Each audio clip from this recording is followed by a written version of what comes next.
Hello, Education 1301. Here is your week 4 explanation. We are moving on to current trends and issues. This will take us through next Thursday, September 17th, and I will tell you we are going to be talking about the most current issue, which will be teaching in a global pandemic.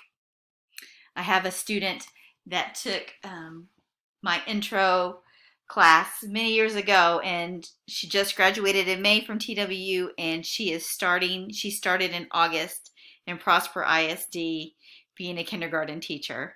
And so I need to check in with her because this is what she's dealing with. So there's a quiz, a discussion, and your philosophy of education assignment. So first is going to be the lecture materials. There's going to be information on technology. And so we are in a digital age. Technology is ubiquitous. Young infants and children know how to use iPads, which is another conversation that we could have and won't. Here is some materials. This is really cute. These were the computers that were around when I was in elementary school. There's curriculum material, which is the other part of this. How do we teach? And what do we teach? And really, this is more, what do we teach? And I think one of the things in the global pandemic is people are so worried about students learning information by the end of a certain time limit.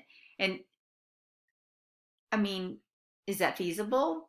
I mean, who says that a second grader needs to know the water cycle by the time they turn in second grade?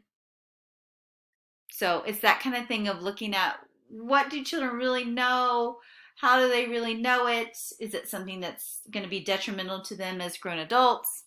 Those things. But this talks about the different types of curriculum. Here's one by Sir Ken Robinson. He just passed. Great lecturer. Get information about how we need to start changing the paradigm of education. She talks about sticky learning, about if you think about how you learned information, you took a test, done.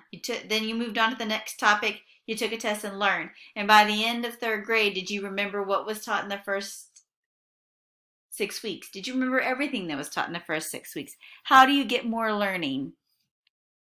This one is one over what is project-based learning versus problem-based learning. And so these are strategies that schools are now trying to incorporate more and more. This looks a lot like progressivism coming back into the schools. I know that was some comments during the philosophies discussion that we just had. You have your module 4 quiz over these two topics, 2 attempts, no time limit. Then you have a technology discussion as this one loads. And so in it, there's YouTube videos for you to watch, and there's a link on 21st century learners. And so the whole idea is, when you go back and look at the history of education, we've been doing the same thing in the same way for over a century, the whole model of education. And we are now looking at 21st century learners, and does that model really fit very well? We need to adapt how we teach to the children rather than the children to how we teach, if that makes sense, in my personal opinion. And so what are skills that 21st century learners are going to need to compete in a global market, in the global world that we live in?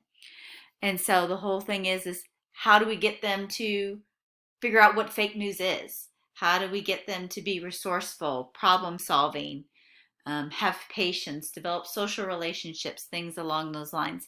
And then how does that problem and project-based learning, how can we bring parts of that into it in order to help develop these skills we think are important?